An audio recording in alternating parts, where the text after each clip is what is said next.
నాకు ఒక స్ఫూర్తినిచ్చే చిన్న కవిత మీతో షేర్ చేసుకోవాలని ఉందండి. ఆపకు నీ ప్రయాణం దేనికి భయపడి, ఈ రాత్రి మాసిన వెలుగు రేపటికి నీకై రగులుతూ ఎదురవుతుంది.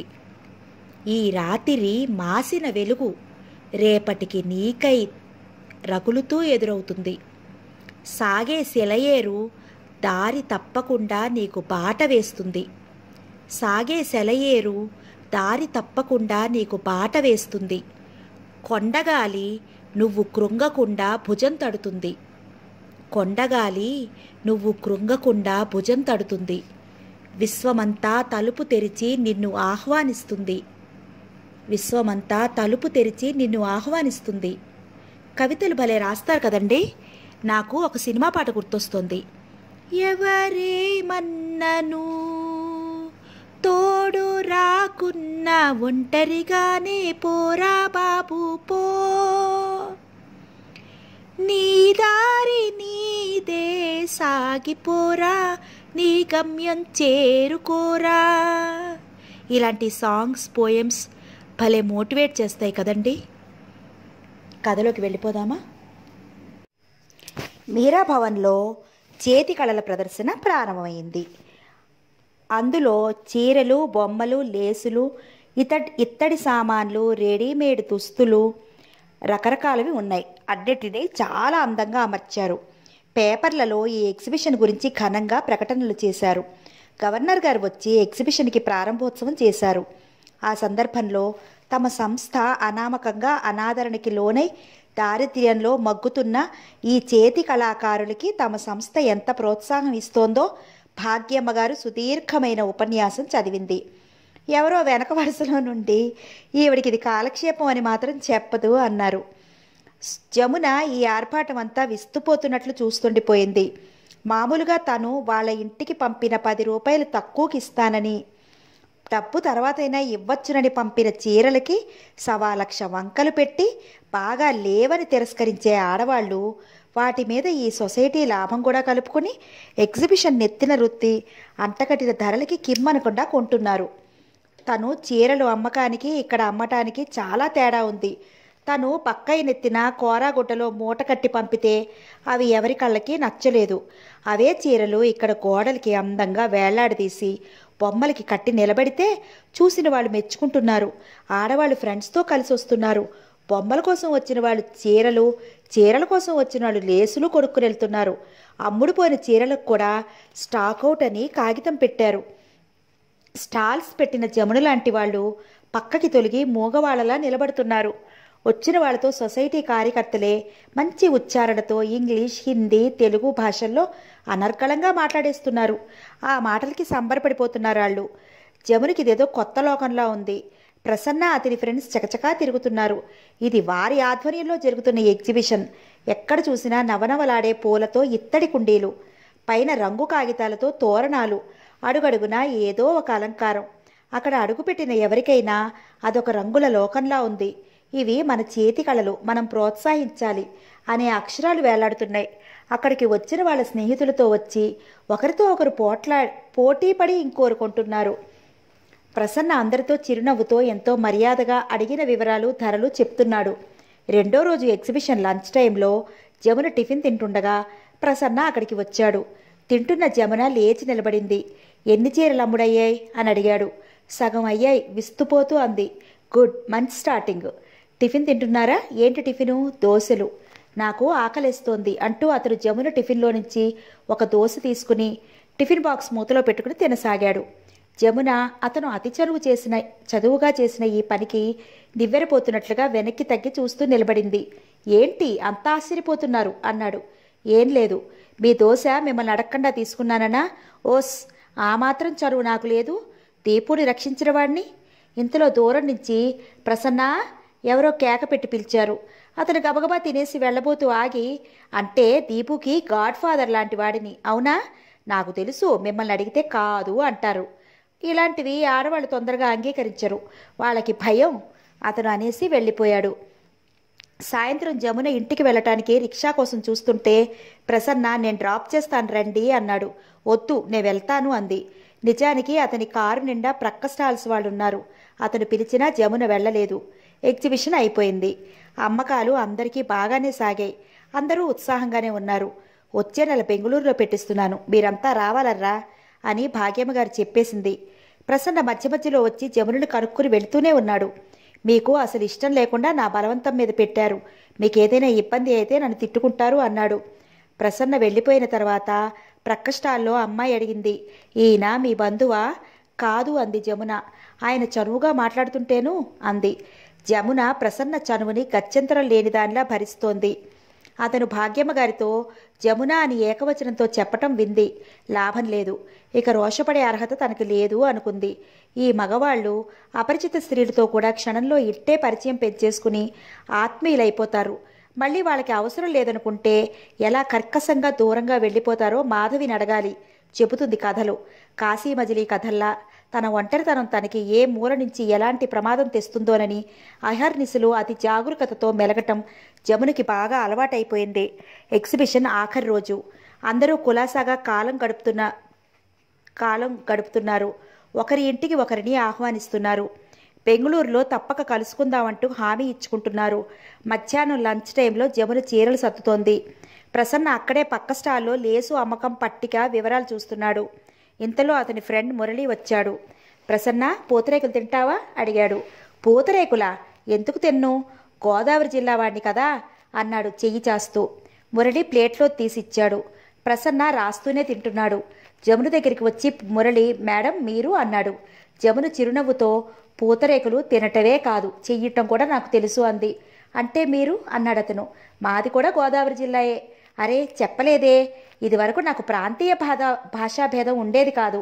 ఈ హైదరాబాద్ వచ్చిన తర్వాత అది చాలా అవసరమని నేర్చుకున్నాను. ఇంతకీ మీదే ఊరు? రామచంద్రపురం దగ్గర విల్లుపురం. వాట్? మా ప్రసన్న తాతగారి ఊరు కూడా అదే. ఏరా మీ ఊరట, గుర్తుపట్టలేదా?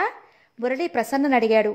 ప్రసన్న అప్పటికే ఆ స్టాక్ రాయటం పూర్తి చేసి జమున టేబుల్ దగ్గరికి వచ్చాడు. మీ అమ్మకాల బుక్ ఏది? చేయి చాచాడు. మీది విల్లుపురమా? అతను తల ఊపాడు. ఏ ఇల్లు? ఆ ఊరిలో తనకు తెలియని ఇల్లు లేదే. పాండురంగయ్య గారి మనవడంటి, సుగుణమ్మ గారి అబ్బాయి. జమున కళ్ళల్లో చూస్తుండగానే సంభ్రమాశ్చర్యాలు నిండుకొచ్చాయి. గుర్తుకు వచ్చినట్లుగా వేలు పెట్టి చూపిస్తూ, సుబ్రహ్మణ్యం గారి అబ్బాయి, నాకు కృష్ణ అని ఒక అతను తెలుసు. మురళి ప్రసన్న వీపు మీద చరుస్తూ, వీడేనండి, వీడి పూర్తి పేరు ప్రసన్న కృష్ణ. ఏంటి కృష్ణ నువ్వా? జమున ముఖంలో ఆనందం ఆశ్చర్యం ముప్పిరిగొన్నాయి. ప్రసన్న తల ఊపాడు. జమున ప్రసన్ననే చూస్తోంది. అతను జముననే చూస్తున్నాడు. ఇద్దరి కళ్ళల్లో ఆనందం తొడికిసలాడుతోంది. ఇద్దరు మనసులు గతంలోకి ఎగిరిపోతున్నాయి. పచ్చి జామకాయలు, అరటి తోటల్లో పరుగులు, కాలువ గట్టులు దూకటం, కిలకిలా నవ్వులు, కాలు జారిపడి ముఖం నిండా బురదైతే లేవతీయాలనే ధ్యాస లేకుండా చప్పట్లు చరుస్తూ కిలకిలా నవ్వటం, పడ్డవారు ఒళ్ళు మండి బురదంతా తీసి పట్టుకుని ముఖాన పుయ్యటం, ఇంటికి రాగానే బట్టలు పాడయ్యాయని పెద్దవాళ్ళు వీపులు వాయించటం, జమున వాళ్ళ అమ్మ పూతరేకులు చేస్తుంటే ఎలా చేస్తారా అని కృష్ణ చూడటం, ఎంత తియ్యటి బాల్యం, ఎన్ని మధుర స్మృతులు. జమున ప్రసన్న రెస్టారెంట్లో ఒకరికెదురుగా ఒకరు కూర్చుని ఉన్నారు. వారు అక్కడికి వచ్చి చాలాసేపు అయినట్లుగా టేబుల్ మీద ఇద్దరి మధ్య ఉన్న ఖాళీ ప్లేట్లే చెప్తున్నాయి. ఇద్దరూ చెంపకి చెయ్యి ఆనించుకుని మధ్య మధ్యలో ఆనందంతో మాటలే కరువైన మూగవారిలా ఒకరినొకరు ఎనలేని ఆనందం.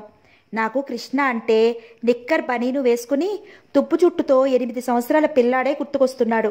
మా అమ్మ ఎప్పుడూ అబ్బా ఈ పిల్లాడిది ఎంత ఒత్తేను జుట్టో అంది. కళ్ళ మీదకి పడుతుంది క్రాఫ్ అనేది నవ్వుతూ. ప్రసన్న చిరునవ్వుతో ఇప్పుడిప్పుడే ఇరుపక్కలా పైకి పోతున్న క్రాఫ్ని మునివేళ్లతో పైకి తోస్తూ, ఇప్పుడిప్పుడే బట్టతల ప్రారంభం అవుతోంది. నాకు కూడా నిన్ను చూస్తుంటే పిలక జోడ, ముఖానికి మించిన రింగుల పొట్టి జాకెట్టు. ఓహ్ అతను ముఖం ఎత్తి నవ్వాడు. జమున కిరికిలా నవ్వింది. అవును, ఆ రింగులు మా పిన్ని కూతురివి. ఎప్పుడూ పెట్టుకుంటానని ఏడ్చేదాన్ని. మా అమ్మ నీకు బాగా లేదే అన్నా వినేదాన్ని కాదు. అతను జమున నవ్వుని తనివి తీరా చూస్తున్నాడు. జమున నవ్వుతుండగా చూడటం ఇదే ప్రథమం. ఇంతలో సర్వర్ కాఫీ తెచ్చి వారి ముందు పెట్టాడు. జమున కాఫీ కప్పు తీసుకోపోతుంటే అతను వారించాడు. ఆ కప్పులో చెంచాతో పంచదార వేసి కలిపాడు. ఆ పని ఎంతో ఇష్టంతో చేస్తున్నట్లుగా ఉంది. తర్వాత ఆ కప్పు జమునకి అందించాడు. అతను తన కప్పు తీసుకోపోతుంటే జమున వారించింది. తను పంచదార వేసి కలిపి అతనికిచ్చింది.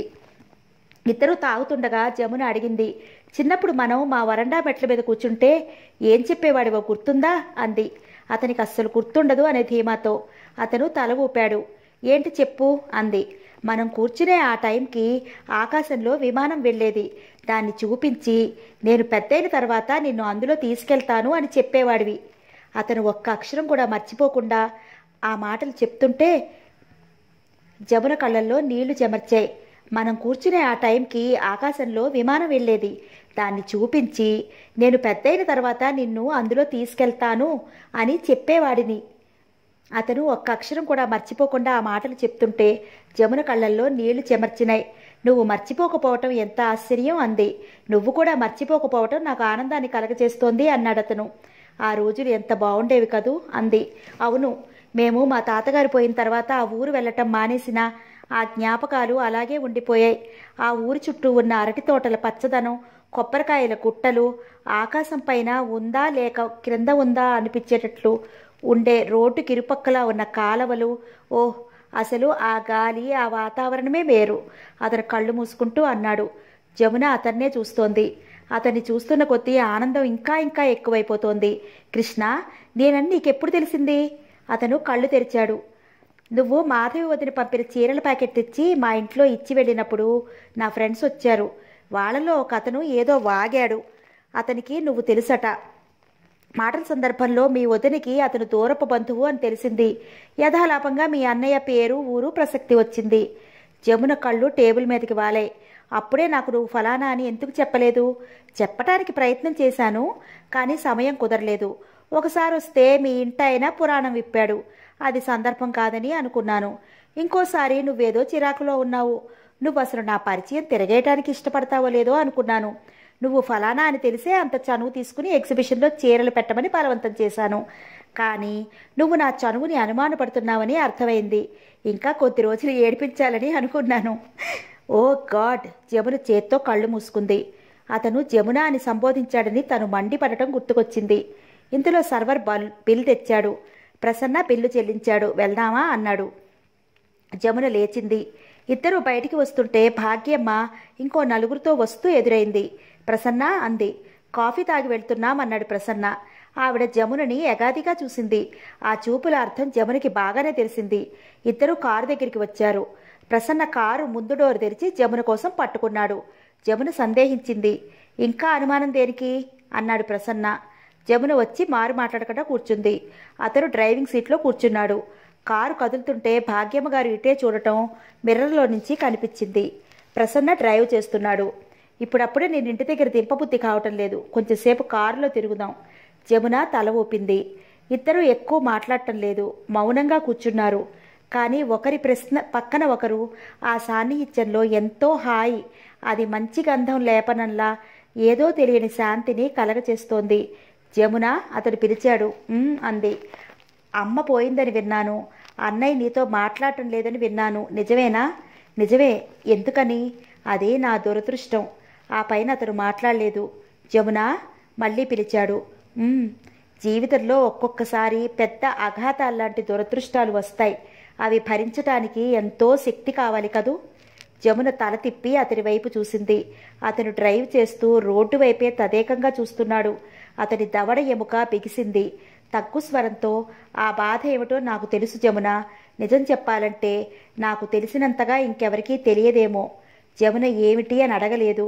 అతను చెప్పలేదు. ఇద్దరూ మౌనంగా ఉండిపోయారు. మళ్ళీ అతను టైం చూసుకుంటూ, దీపు స్కూల్ నుంచి వచ్చేస్తాడేమో, ఇంటికెళ్దామా అన్నాడు. జమున తల ఊపింది. ఆ క్షణంలో అతను దీపు గురించి ఆలోచించటం జమునకి ఎంతో ఆనందం కలిగించింది. ఇద్దరూ ఇంటికి వచ్చేశారు. వారు ఇంట్లో అడుగు పెట్టారో లేదో దీపు వచ్చాడు. దీపు ప్రసన్న దగ్గరికి పరిగెత్తుకొచ్చాడు. అంకుల్, వాకిట్లో కారు చూశాను. నాకు తెలుసు మీరు వచ్చారని అన్నాడు చేతులెత్తుతూ. ప్రసన్న చేతులు చాచి అతన్ని ఎత్తుకున్నాడు. ప్రసన్న కూర్చుని కొద్దిసేపు దీపుతో స్కూల్లో చదువు గురించి, ఆటల గురించి కబుర్లు చెప్పాడు. చీకటి పడుతోంది, ఇక వెళ్తాను అని లేచాడు. ఉండు, వంట చేస్తాను, భోంచేద్దు గాని అంది జమున. వద్దు, వెళ్తాను అన్నాడు. అతను దీపుని ఎత్తుకుని కారు వరకు వెళ్ళాడు. కారు దగ్గర దీపుని దించాడు. వెళ్ళొస్తాను అన్నాడు. జమున తల ఊపింది. అతను కారులో కూర్చుని స్టార్ట్ చేయబోతూ, జమున, భోజనానికి ఉండలేదని కోపం రాదుగా? జమున మాట్లాడలేదు. చీకటి పడిన తర్వాత నేను ఎక్కువసేపు ఎక్కడా ఉండలేను. ఎప్పుడైనా పగలు భోజనం చేస్తాను. స్టార్ట్ చేయబోయి మళ్ళీ ఆగి తలెత్తి జమున వైపు చూస్తూ, జమున, ఎందుకు అని నన్ను ఎప్పుడూ అడగొద్దు. మనం చిన్ననాటి స్నేహితులం, మళ్ళీ కలుసుకున్నాం. ఈ ఆనందం ఇలాగే ఉండని. నా గతాన్ని గురించి నువ్వు అడగొద్దు. నీ గతం గురించి నేను ప్రశ్నించను, సరేనా? సరే అన్నట్లు తల ఊపింది. దీపు బాయ్. అతను దీపుకి చెయ్యి ఊపి వెళ్ళిపోయాడు. జమున కొడుకు చెయ్యి పట్టుకుని లోపలికి వస్తుంటే చాలా హాయిగా అనిపించింది. నా గతం గురించి నువ్వు అడగద్దు, నీ గతం గురించి నేను అడగను. జమున ఈ మాట గుండెల మీద నుంచి పెద్ద భారం దించినట్టయింది. మమ్మీ, డాడీ ఎప్పుడొస్తారు? దీపు అడిగాడు. వస్తారు దీపు. ఎప్పుడు వస్తారు దీపు అంటావు? డాడీ రానే రాడు. ఈరోజు రాజు వాళ్ళ డాడీ అమెరికా నుంచి వచ్చారు. ఎన్నో చాక్లెట్లు బొమ్మలు తెచ్చారు. రాజు నాకు ఈ చాక్లెట్ ఇచ్చాడు. మరే వాళ్ళని అమెరికా తీసుకెళ్ళిపోతాట వాళ్ళ డాడీ. అలాగా అంది. దీపుతో ఇదే గొడవ. స్కూల్లో ఎవరైనా తండ్రి గురించి ఏదైనా చెప్తే ఆ వార్తనే భద్రంగా ఇంటికి మోసుకొచ్చి చెప్తాడు. దాని గురించి గంట మాట్లాడతాడు. వాడు అడిగే ప్రశ్నలకి జవాబు చెప్పలేక ప్రాణం పోతుంది. జమున పడుకున్న తర్వాత సిద్ధార్థ ఫోటో వైపు చూసింది. ఆ కళ్ళల్లో నీళ్లు ఉపికి వచ్చాయి. మాధవి ఊరి నుంచి వచ్చింది. వారం రోజుల పాటు ఉంది. జమున, ప్రసన్న చిన్ననాటి స్నేహితులు అని తెలియగానే చప్పట్లు చరుస్తూ, వాట్ ఏ గుడ్ న్యూస్, అయితే ఇప్పుడు మీ ఇద్దరి మధ్య నేనే పరాయిదాన్ని అన్నమాట అంది. మాధవి భర్త కూడా వచ్చాడు. కానీ ఆయనకి వేరే పని ఒత్తిడి ఉండటంతో మాధవికి కాలక్షేపం కలిగించడం జమున వంతు అయింది. చీరలు అమ్మకం కావడంతో జమునికి కొన్ని బాకీలు తీరాయి. మాధవికి రుచికరమైన భోజనం పెట్టడానికి వెతుక్కోవాల్సిన పని లేదు. ప్రసన్నను కూడా పిలిచింది. అందరూ కూర్చుని సరదాగా నవ్వుతూ తుళ్ళుతూ భోజనం చేస్తుంటే ఎంతో సరదాగా అనిపించింది. ఎన్నో రోజుల తర్వాత తను తృప్తిగా భోంచేసినట్లుగా ఉంది. రుక్కమ్మ కూడా ముచ్చటగా చూస్తూ, మీకెప్పుడూ ఇలా ఉండాలి అమ్మా. ఆ ప్రసన్న బాబు దేవుడు. ఆయన కాళ్ళకి దండం పెట్టుకోవాలి మనం అంది. ప్రసన్న బెంగళూరులో జరగబోయే ఎగ్జిబిషన్ గురించి చర్చించాడు. వాటికి కావలసిన చీరలు, ప్రింట్ గురించి మాట్లాడాడు. వాళ్ళిద్దరూ ఆ విషయం గురించి మాట్లాడుతుంటే మాధవి చెవులు మూసుకుంటూ, అబ్బబ్బా, కాస్త మీ చర్చ ఆపుతారా? నేను అనేదాన్ని ఒకదాన్ని ఇక్కడ ఉన్నాను, నాకు బోర్ కొట్టి చస్తున్నాను అంటూ అరిచింది. ఓకే ఓకే అన్నాడు ప్రసన్న. మాధవి ఉన్నన్ని రోజులు సరదాగా గడిచిపోయాయి. ఒకరోజు నాగార్జున సాగర్, మరో రోజు వరంగల్ వెళ్ళి వచ్చారు. ఆ ప్రయాణంలో ఆశని ప్రసన్న చేసే గారాబం చూస్తుంటే జమునికి ముచ్చట వేసింది. అతనికి పిల్లలంటే ఎంత ఇష్టమో అర్థమైంది. దీపుని ఎలా ప్రాణంగా చూస్తాడో ఆశని అంతే. తరతమ భేదం లేదు. పిల్లలు కూడా అతను చెప్పే కబుర్లకి అతని చుట్టూ చేరతారు. ప్రసన్న ఎదురుగా ఉంటే దీపుకి, ఆశకి ఇక అమ్మల సంగతే గుర్తుండదు. ఈసారి బెంగళూరులో జరగబోయే ఎగ్జిబిషన్లో పెట్టబోయే చీరలు సరికొత్త ప్రింట్స్గా ఉండాలని ప్రసన్న అన్నాడు. అతను కాశ్మీర్, రాజస్థాన్ బట్టల అద్దకాల గురించి చెప్పాడు. వాటి మీద కొన్ని పుస్తకాలు ఉన్నాయి అన్నాడు. జమున సరేనన్నది. ఆ రోజు ప్రసన్న పుస్తకాల షాపులో బిల్లు చెల్లించి కాశ్మీర్, రాజస్థాన్ అద్దకాల గురించి ఉన్న పుస్తకాల ప్యాకెట్ తీసుకుంటుంటే ఇంతలో జమున అక్కడికి వచ్చింది. ఆమె చేతిలో పుస్తకాల దొంతర ఉంది. ప్రసన్నని చూడగానే జమున ముఖం క్షణంసేపు వెలవెలా పోయింది. బాగుంది, ఒకరికి తెలియకుండా ఒకరు షాపుకు వచ్చాం. పుస్తకాలు తెచ్చి నిన్ను ఆశ్చర్యపరచాలన్న నా ప్రయత్నం పరాజయం పొందింది. జమున, ఆ పుస్తకాలు వాపసిచ్చే. నేను నీకు కావలసిన పుస్తకాలు కొన్నాను అన్నాడు. జమున ప్రసన్నని చూడగానే తడబడింది. ముఖం క్షణంసేపు వెలవెలా పోయింది. ప్రసన్న జమున చేతిలో ఉన్న లావాటి పుస్తకాలు చూస్తూ, నాకు 2 దొరికాయే, అవేంటి అంతలా ఉన్నాయి, ఏవి చూద్దాం అన్నాడు చేయి చాస్తూ. జమున వెంటనే గభాలన ఒక అడుగు వెనక్కి వేసి దూరంగా నిలబడింది. ఇవి చెప్పలేనట్టు రాంచింది. ఏంటవి? జమున ముఖ కవళికల్లో మార్పు చూస్తూ అన్నాడు. ఇవి. అప్పటికి ప్రసన్న జమున చేతుల్లోని పుస్తకాలు అందుకుని చూశాడు. వాటి పేర్లు చూడగానే అతని తల తిరిగింది. My God, stars family, mother earth, Galaxy of the sky, rare comets. Prasanna అయోమయంగా తలెత్తి చూస్తూ, మై గాడ్, ఇవన్నీ ఖగోళ శాస్త్రానికి సంబంధించిన పుస్తకాలు. ఇవి నీకెందుకు? జమున తడబడింది. కంగారుగా చూస్తూ, ఇవి నాకు కాదు, మరొక ఫ్రెండ్కి అనేసింది. ఫ్రెండ్కా? అతను చిత్రంగా చూశాడు. అవును, ఎవరా ఫ్రెండ్? నీకు తెలియదు. నువ్వు చెప్తే తెలుసుకుంటాగా. చెప్పు, ఎవరా ఫ్రెండ్?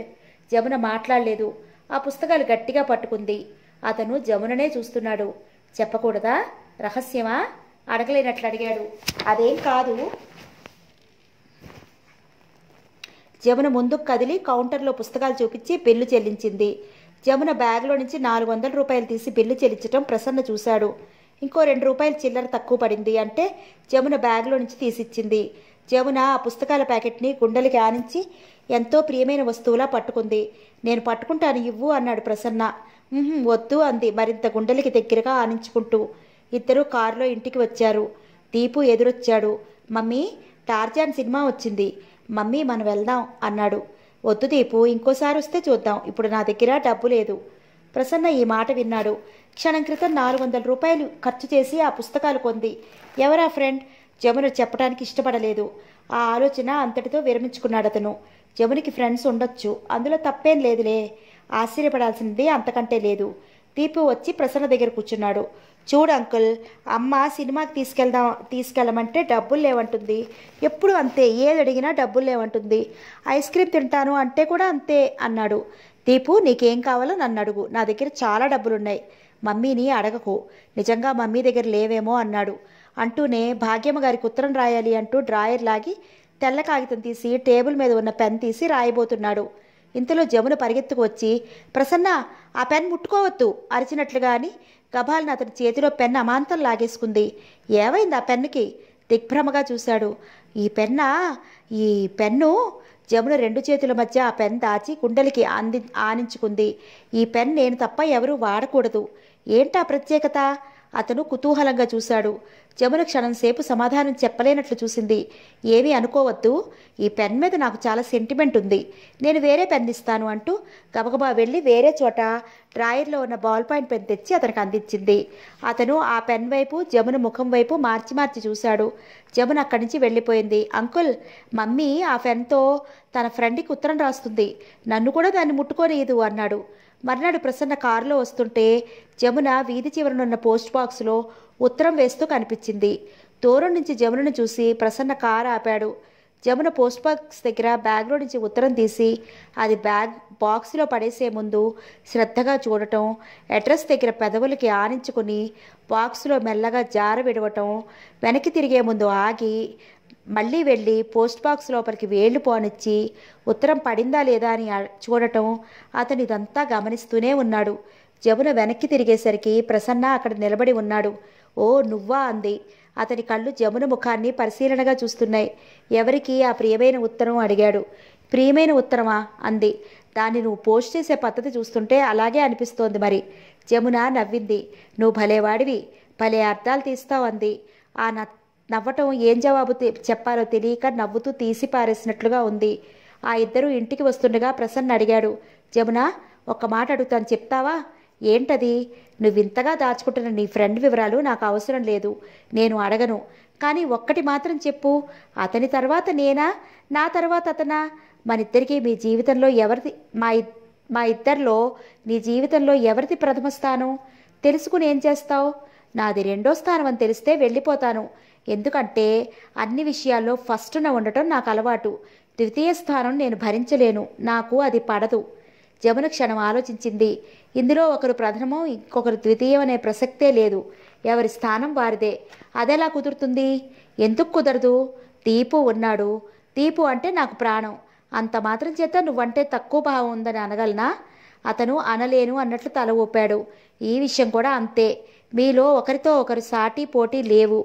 మరి ఎవరి ప్రత్యేకత వారిదే. ప్రసన్న మౌనంగా ఉండిపోయాడు. ఇద్దరి మధ్య గాంభీర్యం లాంటిది ఏర్పడింది. ప్రసన్న నిట్టూరుస్తూ అన్నాడు. ఒక్క స్త్రీయే ఇలా మాట్లాడగలదు జమున, మగవాడు ఇలా చెప్పలేడు. అతని ఇష్టం ఎక్కడో ఒక్కచోటనే ఉంటుంది. కానీ స్త్రీ అలా కాదు. నేను ఒప్పుకుంటున్నాను. ఎందుకంటే పురుషుడి కంటే స్త్రీకి ప్రేమించే మనసు ఎక్కువ అవటం వల్ల బాధ్యతల బరువు కూడా మగవాడి కంటే ఎక్కువ భరించటం వల్లనే. ఒక్క మాట చెప్పు, నీ ఇష్టాన్ని ఇంతగా చూరుకున్న వ్యక్తి ఎవరు? స్త్రీయా పురుషుడా? చెప్పను. నువ్వు తెలుసుకోవాలని ప్రయత్నం చేశావా? నీ నుంచి దూరంగా వెళ్ళిపోతాను అంది జమున. ఆ కంఠం చాలా దృఢంగా, అన్నమాట అక్షరాల చేసేటట్లుగా ఉంది. ఇంతలో ఇల్లు వచ్చింది. జమున దిగి వెళ్ళిపోయింది. ప్రసన్న రాలేదు, వెళ్ళిపోయాడు. పై సంఘటన జరిగి 10 రోజులైంది. ప్రసన్న మళ్ళీ జమున కంటికి కనిపించలేదు. అతను బెంగళూరు వెళ్ళాలని, అక్కడ ఎగ్జిబిషన్లో పాల్గొనాలని ఎన్నెన్నో చెప్పాడు. మళ్ళీ జాడే లేదు. అతనికి ఏమైంది? అతనికి తన వల్ల ఏమైనా బాధ కలిగిందా? అతను తనకి చాలా సాయం చేశాడు. తన వల్ల అతనికి బాధ కలగకూడదు. ఒకవేళ అతను ఆశించినట్లుగా తను లేకపోతే అది తన అసక్తత. అది అతనికి తెలియజేయాలి. తనని గురించి లోకం ఎన్ని విధాలా ఎలా అనుకుంటుందో జమునికి బాగా తెలుసు. ఈ లోకం తన వ్యక్తిత్వం మీద విరజిమ్మే బురద తనకి తోడుగా ఎవరుంటే వారి మీద కూడా పడుతుంది. జమున ఆ రోజు సాయంత్రం ప్రసన్న ఇంటికి వెళ్ళింది. ఒక్కసారి అతన్ని కలిసి ముఖాముఖి అసలు విషయం అడిగేస్తే మనసు తేలిగ్గా ఉంటుంది. విడిపోతే నిర్మలంగా ఉంచుకుని దూరం అవ్వాలి. ఒకరి పట్ల ఒకరు అపోహలతో మాత్రం కాదు. జమునకి దోవలో ఉష కనిపించింది. ఉష జమునకి ఈ మధ్యనే పరిచయం అయింది. ఉషకి తల్లి లేదు, తండ్రి రెండో పెళ్లి చేసుకున్నాడు. సవతి తల్లికి ఉష మీద ఎనలేని ఈర్ష. చదువు మానిపించింది. పెళ్లి చేయడానికి డబ్బు లేదు, ఎక్కడా ఉద్యోగం దొరకలేదు. ట్యూషన్స్ చెప్తామని పిల్లల్ని ఇంటికి పిలిస్తే సవతి తల్లి ఒక్క క్షణం ఇల్లు నిశ్శబ్దంగా ఉండనియ్యదు. దేనికో దానికి ఉషని పిలుస్తూ తిడుతూనే ఉంటుంది. పిల్లల ఇంటికి వెళ్ళి పాఠాలు చెప్తామని అంటే వాళ్ళతో లేని సంబంధాలు అంటగట్టి తండ్రికి చాడీలు చెప్పి ఆయన చేత చావగొట్టిస్తుంది. ఉషని రుక్కమ్మ రంగుల అద్దకం చేసే పని నేర్పడానికి తీసుకొచ్చింది. ఉష పరిస్థితులు తెలిసిన కొద్దీ జమునకి ఆ అమ్మాయి మీద జాలి పెరగసాగింది. ఉష స్వతహాగా నిర్దానస్తురాలు, పనిమంతురాలు, సహనవంతురాలు, మితభాషి. వచ్చిన నెల రోజులోనే జమునని అక్క అని పిలవసాగింది. తనతో చల్లగా ఆప్యాయంగా మాట్లాడే జమున అంటే ఉషకి ఎంతో ఇష్టం. ఉష జమునని తమ ఇంటికి తీసుకువెళ్లాలని ఎంత తాపత్రయం. కానీ సవతి తల్లి నోటికి తడిసి ఊరుకునేది. ఈరోజు సవతి తల్లి ఊర్లో లేదు.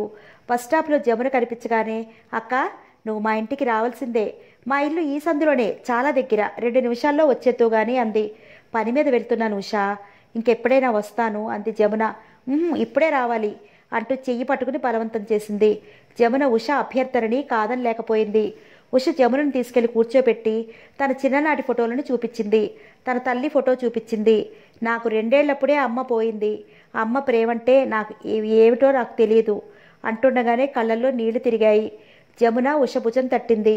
నన్ను ప్రేమగా చూసే వ్యక్తి కావాలని కోరుకోవటంలో బాధ జమునకి చిరపరిచితవే. ఉష క్షణాల మీద ఉప్మా చేసి ప్లేట్లో పెట్టి తెచ్చి ఇచ్చింది. ఇప్పుడెందుకు ఉష, వేళ కాని వేళ అంది జమున. కాస్త టిఫినేగా, నిన్ను పిలిచి భోజనం ఎప్పుడు పెడతానో కదా అక్క, నీకు తెలియదు. నీ దగ్గరికి వచ్చినప్పటి నుండి నాకెంతో బాగుంది. నావి అనే డబ్బులు దొరుకుతున్నాయి, అంతకంటే ఎక్కువగా నీ ప్రేమ. నేను ఒక్కరోజు రాకపోతే రుక్కమని పంపిస్తావు. అలా నన్ను వెతుక్కునే వాళ్ళు ఉన్నారంటే. ఉష గొంతు పూడుకుపోయి మాట రాలేదు. కళ్ళ నుంచి జలజల నీళ్లు రాలే. నువ్వు ఒట్టి పిచ్చి పిల్లవి. నేను నీకు ఊరికే డబ్బిస్తున్నానా? నువ్వు కష్టం చేస్తున్నావు. ఉష తల అడ్డంగా తిప్పింది. కాదక్క, అన్నం అన్ని చోట్ల తింటాం, కానీ ప్రేమగల చేత్తో అన్నం పెడితే ఆ అన్నానికి ఎక్కడ లేని రుచి వస్తుంది. ఉద్యోగం చేస్తే అందరూ జీతాలు ఇస్తారు, కానీ మన విలువ తెలిసినట్లు అపురూపంగా చూడటం. ఉషా, నువ్వు చాలా ఆలోచిస్తావు. ఇంత ఆలోచన నాకే తెలియదు సుమా. జమున చిరునవ్వుతో లేచింది. జమున వద్దంటున్నా వినకుండా ఉష బస్టాండ్ వరకు వచ్చింది. అప్పటికే రాత్రి 7 గంటలయింది. జమున ఇక ఇంటికి వెళ్ళిపోదామా అనుకుంది. ఇంతలో ప్రసన్న ఇంటివైపు వెళ్లే బస్సు వచ్చింది. జమున ఆ బస్సు ఎక్కింది. ఉష చెయ్యి ఊపింది. ఆ కళ్ళల్లో ఎంతో ఇష్టం, ఎంతో అభిమానం. బస్సులో కూర్చుని బయటికి చూస్తుంటే జమునికి అనిపించింది, రుక్కమ్మ, బక్కయ్య, ఇప్పుడు ఉష, వీళ్ళంతా తను ప్రేమని పంచి ఇస్తున్నాను అని అంటారు. జమున కళ్ళు పరిగెత్తే చెట్ల వైపు చూస్తున్నాయి. ఆ కళ్ళు పరధ్యాసగా, ఆనందంగా, కాంతివంతంగా అయ్యాయి. వాళ్ళకేం తెలుసు తను ఒక వ్యక్తి నుంచి ఎంత అపారమైన అనురాగ జలదిని పొందిందో. తను పొందినంతగా వీళ్ళకి ఎక్కడ దొరుకుతుంది? ఈ బ్రతుకులో అన్ని ఎగుడు దిగుళ్ళు భరించగలుగుతుంది అంటే ఆ వ్యక్తి నుంచి పొందిన ప్రేమ బలవేగా. అదే ఇంత మనోస్థైర్యం కలిగిస్తోంది. ఇంతలో బస్సు ఆగింది. జనం కలకలం వినిపించింది. జమున ఈ లోకంలోకి వచ్చినట్లు చూసింది. బస్సులో నుంచి అందరూ దిగేస్తున్నారు. ఏమైంది? బస్సు చెడిపోయింది. జమున కూడా దిగింది. మరో బస్సు వచ్చేసరికి చాలా ఆలస్యమైంది. అందులో కిక్కిరిసి ఎక్కారంతా. జమున ఎక్కకుండానే బస్సు కదిలిపోయింది. ఇంకో బస్సు వచ్చేసరికి ఇంకో అరగంట పట్టింది. టైం చాలా అయింది. తిరిగి వచ్చేటప్పుడు ప్రసన్న దించాల్సిందే అనుకుంది. ఇంత పొద్దుపోయి వెళ్తున్నాను, అసలు ప్రసన్న ఇంట్లో ఉంటాడా అనుకుంది జమున. అనుమానపడ్డట్టే అయింది. జమున కాలింగ్ బెల్ నొక్కగానే నౌకరు కుర్రాడు వచ్చి తలుపు తెరిచాడు. జమునను చూసి రవంత ఆశ్చర్యపోయాడు. అయ్యగారు లేరండి అన్నాడు. జమున నిట్టూర్చింది. తను ఉష ఇంటి దగ్గర నుంచే తిరిగి వెళ్ళిపోవాల్సింది. ఇంత దూరం రావటం అవివేకం. ప్రసన్న ఫ్రెండ్స్ గురించి తనకు తెలియందేమీ లేదు. ఎప్పుడొస్తారో తెలుసా అడిగింది. రాత్రికి రారండి. అలాగా? బాబు, ఒక చిన్న సాయం చేసి పెడతావా? ఏంటి చెప్పండి. కొంచెం వెళ్ళి ఆటో తెచ్చిపెట్టు. నేనా? అవును, ఎందుకంటే ఇక్కడ త్వరగా ఆటోలు దొరకవు. కాస్త వెళ్ళిరా. జమున అడిగిన తీరుకి అతను కాదనలేకపోయాడు. మీరిక్కడే నిలబడండి అన్నాడు తలుపు దగ్గరికి వేస్తూ. అతను వెళ్ళాడు. జమునికి అతని జాగ్రత్తకి నవ్వు వచ్చింది. మంచి నౌకరే, ఇంటి విషయాల్లో చాలా జాగ్రత్త పరుల్లా ఉన్నాడు. తను ఆ ఇంట్లోంచి ఏదైనా దొంగతనం చేస్తుంది అనుకున్నాడేమో. జమున తలుపు తెరుచుకుని లోపలికి వెళ్ళింది. డ్రాయింగ్ రూమ్లో లైట్ వెలుగుతోంది. లోపల గదిలో డిమ్గా ఉన్న లైటు కనిపిస్తోంది. ఆ గది తలుపు గడియ పెట్టి ఉంది. జమున అక్కడున్న సోఫాలో కూర్చుంది. పక్కనున్న పుస్తకం తీసి తిరగేస్తోంది. ఇంతలో ఎక్కడి నుంచో ఏదో శబ్దం వినిపించింది. యథాలాపంగా ఉన్న జమున అది తన ఊహే అనుకుంది. మళ్ళీ వినిపించింది. జమున చెవులు శ్రద్ధగా ఆలకించాయి. సందేహం లేదు, ఎవరితో మూలుగు చాలా బాధగా అణుచుకున్నట్లు, గొంతులో పళ్ళు బిగబెట్టినట్లుగా వస్తోంది. మళ్ళీ మళ్ళీ వినిపిస్తోంది. జమున చేతిలో పుస్తకం పక్కన పెట్టి లేచింది. మరింత శ్రద్ధగా వింటే ఆ మూలుగు మూసి ఉన్న ఆ గది తలుపుల్లోంచి వస్తున్నట్లు తెలుస్తోంది. జమున అక్కడికి వెళ్ళింది. అద్దాల తలుపులు వేసిన కర్టెన్స్ ఉన్నాయి. మచ్చిగా విడిన ఆ కర్టెన్స్ మధ్యలో నుంచి లోపల కనిపించిన దృశ్యం జమున చూడగానే దిగ్భ్రాంతి చెందింది. లోపల ప్రసన్న కుర్చీకి కట్టేసి ఉన్నాడు. చేతులు పెడరక్కులు విరిచి కట్టేసి ఉన్నాయి. నోటికి గుడ్డ బిగించి ఉంది. ఆ మూలుగు వస్తున్నది అతని దగ్గర నుంచే. అతను ఆ కట్లు విడిపించుకోవడానికి పెనుగులాడుతున్నాడు. ఒక్కొక్కసారి ముఖం పైకెత్తి కటకటాల్లో బందీ అయిన మృగంలా గర్జిల్లుతున్నాడు. నిశ్చేష్టురాలైన జమున కళ్ళ ముందు అనేక దృశ్యాలు మెరుపులా కదిలాయి. ఈ పనిపిల్లాడు ప్రసన్నుడు ఇలా బంధించాడా? ఈ క్షణంలో ఇక్కడికి రావాలని తనకు అసలు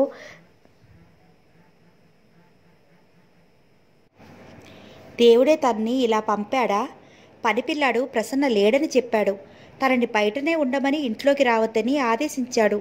అందులో అర్థం ఇదా? తను రాకపోతే ఎంత ప్రమాదం జరిగేది? పనికుర్రాడు పెద్ద రోగ్లా ఉన్నాడు. లోపల ఇంత పని చేసి పైకి ఎంత మామూలుగా ఉన్నాడు. జమున గబగబా గది తలుపులు తెరిచింది. ప్రసన్నా, ప్రసన్నా అంటూ పరిగెత్తికెళ్ళి అతని చేతులకు కట్టిన కట్లు విప్పింది. అతని నోటికి కట్టేసిన బట్టలు లాగేసింది. నేను రాకపోతే ఎంత ప్రమాదం జరిగేది? ఆ పనికుర్రాడు, ఆ రాస్కెల్ ఆవేశంగా అంటోంది. కట్లు ఊడిపోగానే ప్రసన్న కుర్చీలో నుంచి లేచాడు. అతని శరీరం నిటారుగా అయింది. జమునను చూడగానే అతను పళ్ళు బిగించాడు. అతని చేతులు వచ్చి జమున భుజాలని గట్టిగా పట్టుకున్నాయి. You devil, you bloody woman, you snake, you bitch, I will kill you. నీ తల చితక్కొట్టేస్తాను, నీ రక్తం తాగేస్తాను. నిన్ను చంపే ముందు నువ్వు రమకి వేయించిన శిక్ష నీకు వేయిస్తాను. అతని ముఖం జమున ముఖం మీదకి ఆనింది. అతను జమున బుగ్గలు కొరికాడు. జమున కెవ్వుమంటూ ముఖం తిప్పుకుంది. అతని పళ్ళు పట్టు తప్పి జమున భుజాన్ని కాటేశాయి. అనుకోకుండా జరిగిన ఈ విపరీతానికి బిత్తరపోయిన జమున అతని చేతుల్ని విడిపించుకోబోయింది. కానీ అవి యమపాసంలా బిగుస్తున్నాయి. అతని కళ్ళు ఉన్మాదంగా ఉన్నాయి. జమునని అతను మంచం మీదకి లాగుతున్నాడు. జమున తప్పించుకుంటే పట్టుకుని గోడకేసి అదిమాడు. జమున క్రిందకి జారితే మీద పట్టాడు. జమున తలని నేల మీద ఠకీ ఠకీమని కొట్టసాగాడు. అతని చేతులు జమున కంఠాన్ని నులిమేస్తున్నాయి. జమున ప్రాణం ఉక్కిరిబిక్కిరైపోతోంది. ఊపిరి ఆడటం లేదు. జమున అతని చేతుల్లో ఓడిపోతోంది. అదొక్క పిచ్చెక్కిన పశుబలం. ఇంతలో గదిలోకి పనికుర్రాడొచ్చాడు. వాడు వస్తూనే ప్రసన్న మీద వెనక నుంచి పడి జమున మీద నుంచి లాగేశాడు. ఒక్క క్షణం వాళ్ళిద్దరూ పెనుగులాడారు. పనికుర్రాడు అతి కష్టం మీద ప్రసన్న పెడరక్కలు విరిచి పట్టుకున్నాడు.